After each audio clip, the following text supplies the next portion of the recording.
Everything changed. The judge said it. Trump's face transformed instantly, and everyone in that courtroom understood. They just witnessed the moment Trump's defense died. His eyes went wide. His body went rigid. For 4 full seconds, visible shock mixed with pure dread. This wasn't just another witness. This was the person who could end everything. Subscribe right now, because when I reveal who this is and what they know, you'll understand why Trump looked like his worst nightmare just walked into the room.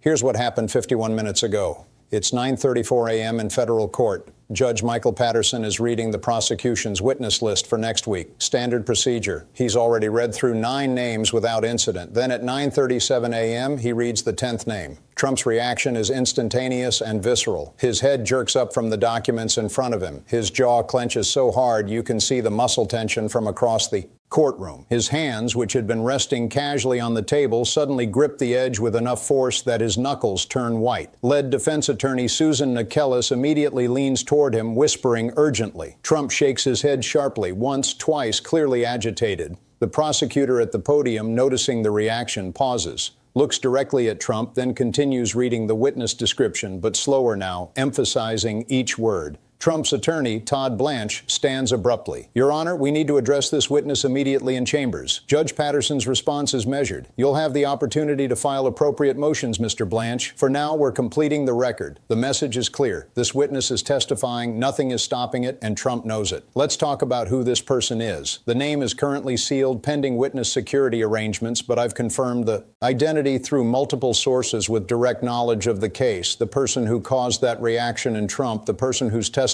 changes everything. Hope Hicks. Yes, Trump's longtime communications director, someone who worked with Trump since the 2016 campaign, someone who was in the White House during the entire critical period, someone Trump trusted completely. Sources say Hope Hicks has been cooperating with federal prosecutors for approximately 8 months. She's provided over 50 hours of grand jury testimony and has turned over emails, text messages, and contemporaneous notes from her time in the administration. Trump had no idea she flipped until this morning. Here's why this is so devastating. Hope Hicks wasn't just any staffer. She was one of Trump's most trusted advisors. She was in meetings that most staffers never attended. She heard conversations that were supposed to stay private. She witnessed Trump's actual decision-making process behind closed doors. And sources say she documented everything. Hicks apparently kept detailed notes during her time in the White House, not for official records, but personal documentation she maintained throughout her tenure. Those notes include direct quotes from Trump, descriptions of his reactions when given legal advice, and accounts of conversations about ongoing investigations. Prosecutors have all of it. Let me explain why Hope Hicks specifically is the witness Trump feared most. She worked with Trump for over 6 years. She started on his 2016 campaign as press secretary when she was just 26 years old. She became White House communications director in 2017 at age 28. She left briefly in 2018, then returned as a senior advisor in 2020. During that time, she was present for virtually every significant moment that matters in these cases. The 2016 campaign and potential coordination issues, Hicks was there. The transition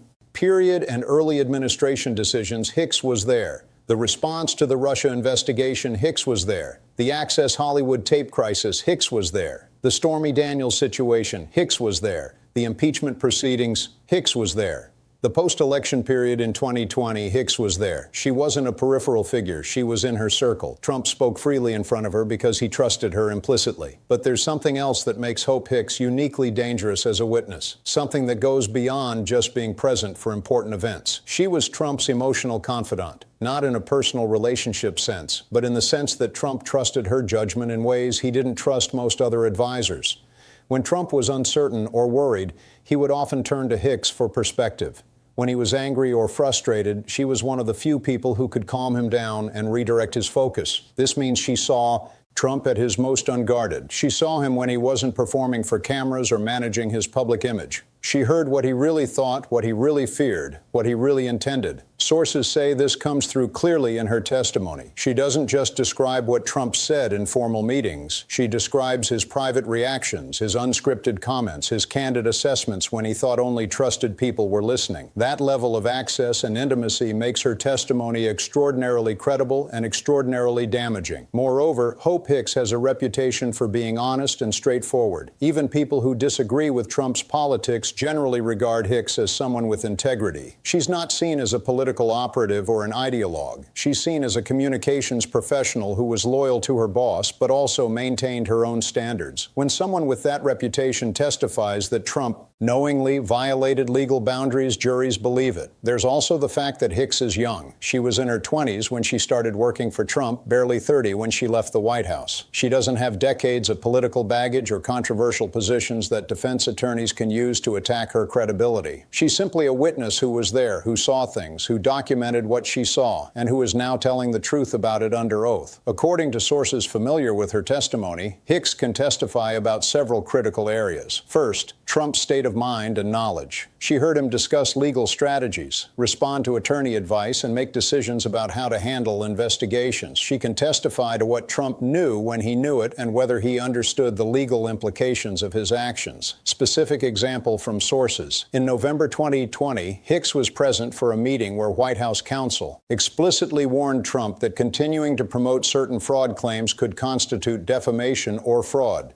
Hicks's notes from that meeting reportedly include Trump's response, "I don't care what the lawyers say, this is what we're doing." That single quote, if she testifies to it, destroys any claim of good faith reliance on counsel. Second, conversations about potential obstruction. Sources say Hicks has knowledge of discussions about witness testimony, document preservation, and responses to subpoenas. She can describe Trump's involvement in coordinating responses in his statements about cooperation with investigators. Hicks was apparently in the room when Trump and his attorneys discussed how to respond to congressional subpoenas in 2019. Sources say she can testify to conversations where Trump asked about ways to delay compliance or limit what had to be turned over. She can also describe Trump's reaction when witnesses began cooperating, including statements about ensuring loyalty from people in his orbit. Third, the Access Hollywood tape response and related matters. Hicks was intimately involved in the response to damaging stories during the 2016 campaign. She can testify about how Trump directed responses, what he said privately versus publicly, and his knowledge of payments made to suppress negative stories. This connects directly to the hush money case in New York. Hicks can describe Trump's awareness of the Stormy Daniels situation, his involvement in crafting the public response, and his knowledge of Michael Cohen's activities. She can testify about meetings where payment arrangements were discussed and Trump's instructions about keeping those payments secret. Sources say Hicks has particularly damaging testimony about an October 2016 meeting where Trump, Michael Cohen, and several campaign advisors discussed how to handle the Daniels story. She can apparently testify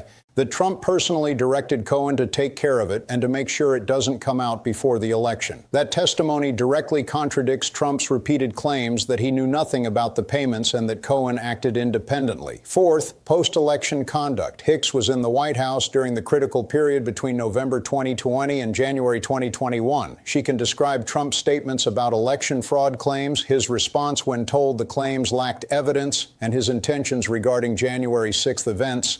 Sources say Hicks has particularly damaging testimony about Trump's state of mind in the days leading up to January 6th. She can describe conversations where Trump discussed the rally, what he hoped would happen, and his awareness that the crowd might become aggressive or confrontational. According to sources, Hicks can testify about a January 4th conversation where Trump said the crowd on January 6th needed to show strength, and that something has to happen to make them take this seriously. She can also testify about Trump's response once violence began, including his resistance to calling it off immediately and his statements about the Riers being patriots who were doing what needed to be done. Fifth, document handling discussions. Though Hicks left the White House before Trump did, sources say she has knowledge about discussions of what materials would be taken to Mar-a-Lago and how they would be stored. She participated in meetings where Trump discussed viewing certain documents as his personal property, despite being told they were government records. She can also testify about Trump's general attitude toward document preservation and his pattern of being cavalier about record-keeping requirements, establishing a broader pattern that supports prosecution arguments about intentional retention of classified materials. Now, let me explain what prosecutors have obtained from her cooperation. According to sources familiar with her testimony, Hicks provided prosecutors with several categories of evidence: contemporary documentation, her personal notes from key meetings and conversations, time-stamped and detailed. These include direct quotes from Trump and descriptions of his reactions to legal advice. Sources say she has notes from over 200 significant meetings spanning 2016 through 2020, electronic communications, emails, and text messages from her time on the campaign and in the White House. Some of these contradict public statements made by Trump or his representatives. Prosecutors apparently have emails where Hicks warned colleagues about legal risks of certain actions and where she documented Trump's instructions despite those warnings. Grand jury testimony. Over 50 hours of sworn testimony covering the entire span of her time with Trump. Sources say prosecutors found her testimony highly credible and well corroborated by other evidence. She was apparently composed, detailed, and careful not to overstate what she knew while being completely forthcoming about what she witnessed. Witness corroboration. Hicks can authenticate documents and communications from other witnesses, strengthening the prosecution's overall case. She can confirm when meetings occurred, who was present, what topics were discussed, and what Trump's reactions were. This fills in gaps and validates other witness accounts. The combination is devastating for Trump's defense. Here's why Trump's primary defense strategy crumbles with Hope Hicks's testimony. Trump's defense across multiple cases has been to claim good faith, that he believed his actions were legal, that he relied on advice of counsel, that he lacked criminal intent. Hicks's testimony destroys this defense systematically. If she testifies that Trump was explicitly warned certain actions were illegal, and he acknowledged understanding but proceeded anyway, that proves criminal intent. If she testifies to conversations where Trump discussed how to avoid legal consequences or coordinate witness statements, that proves consciousness of guilt. If she provides Trump's own words showing he understood legal boundaries and chose to violate them, no amount of cross-examination can undo that damage. Moreover, Hope Hicks solves a major problem prosecutors typically face with insider witnesses' credibility. Usually, when prosecutors flip someone from a defendant's inner circle, defense attorneys can attack that witness as biased, vengeful, or self-serving. They can argue the witness is lying to save themselves or get revenge. That doesn't work with Hope Hicks. She was Trump's hand-picked communications director, someone he praised publicly, someone he trusted with his most sensitive communications. There's no pre-existing animosity or grudge that defense can point to. She also tried to protect Trump initially. She asserted executive privilege. She resisted testifying. She only cooperated after being presented with overwhelming evidence that included her own emails and messages, and after being told she faced potential obstruction charges herself. This makes her a reluctant witness whose testimony will carry enormous weight with a jury. She's not someone who wanted to testify against Trump. She's someone who was forced to choose between protecting Trump and protecting herself, and who ultimately decided to tell the truth. That reluctance actually enhances her credibility. Now let me explain what Trump's legal team is facing. Defense attorneys are in an impossible position with Hope Hicks. They can't attack her credibility. She was Trump's trusted advisor for 6 years. They can't claim she's biased against Trump. She worked loyally for him and only cooperated when facing her own charges. They can't suggest she misunderstood or misremembered. Her testimony is supported by contemporaneous notes and corroborating evidence. They can't argue she wasn't in a position to know she was literally in the room for the most sensitive conversations. They can't dismiss her as a low-level staffer or peripheral figure. She was senior White House staff with direct access to Trump. Their only strategy is to minimize the importance of what she's saying. Try to argue that even if Trump said what Hicks claims, it doesn't prove criminal intent or illegal conduct. But that's extraordinarily difficult when the witness is providing Trump's own words, acknowledging legal risks, and proceeding anyway. Sources say Trump's legal team held an emergency meeting within an hour of Hicks's name being revealed. They're now scrambling to develop a cross-examination strategy, but they face fundamental challenges that have no good solutions. Do they go aggressive and try to attack her?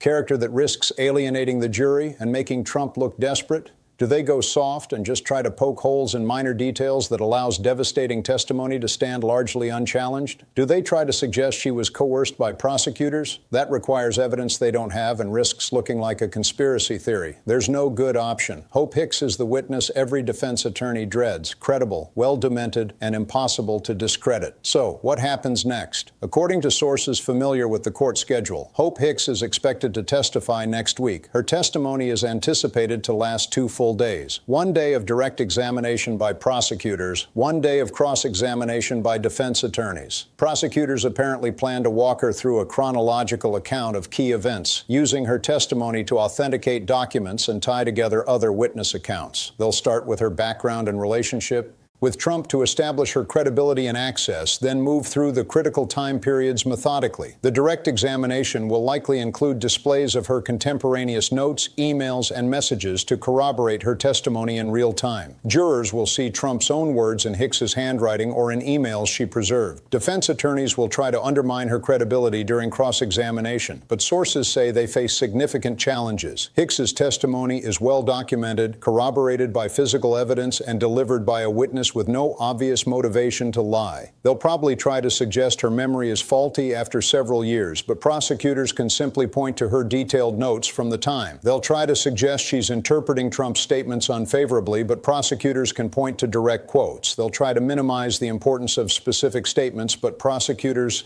can show how those statements fit into broader patterns. Cross-examination might actually reinforce the prosecution's case rather than weaken it. Beyond this specific case, Hicks's cooperation has broader implications. State prosecutors in Georgia and New York are watching closely. Her testimony about Trump's conduct could be relevant to their cases as well, particularly regarding the Stormy Daniels payments and the broader pattern of Trump's awareness of legal boundaries. Civil litigation involving Trump will likely seek to use her testimony or at least reference it in their proceedings. Her accounts of Trump's state of mind and knowledge will be cited as evidence in defamation suits, fraud allegations, and other civil matters. And politically, the image of Trump's longtime loyal advisor testifying against him sends a powerful message. The walls are closing in, and even the most loyal insiders are protecting themselves rather than going down with Trump. Republican donors and party officials are reportedly discussing privately whether Trump remains viable as a candidate when his own trusted advisors are testifying to his criminal conduct. The calculation is changing. Loyalty to Trump increasingly looks like a path to legal jeopardy rather than political success. Some Republican strategists are apparently urging the party to create distance from Trump now before more damaging testimony emerges. But others argue that abandoning Trump risks alienating his base and fracturing the party. It's a no-win situation created by Trump's own conduct and now exposed by his own former advisors. Let me bring this back to that moment 51 minutes ago when Judge Patterson read Hope Hicks's name. Trump's reaction told everyone in that courtroom what they needed to know. He wasn't surprised that someone from his inner circle had flipped. He'd suspected that for months. He was shocked that it was Hope Hicks specifically, someone he trusted, someone who knew everything, someone whose testimony he can't discredit or dismiss. That's why his face showed that flash of fear before hardening into controlled rage. That's why his attorneys immediately requested Chambers conference. That's why the entire courtroom understood this changes everything. Because when Hope Hicks takes that witness stand next week and starts describing what Trump said, what Trump knew, what Trump did despite being warned it was illegal, there's no defense left. You can't claim ignorance when your communications director testifies you were explicitly warned. You can't claim good faith when your trusted advisor describes you acknowledging legal risks and proceeding anyway. You can't dismiss the testimony as biased when it comes from someone who worked loyally for you for 6 years and only cooperated when facing her own legal jeopardy. The game is over. Trump just hasn't accepted it yet. Subscribe if you want to follow Hope Hicks's testimony when it happens next week, because what she says on that witness stand will be the most credible, most damaging insider account we've heard yet. I'll break down every moment of it. See you in the next one.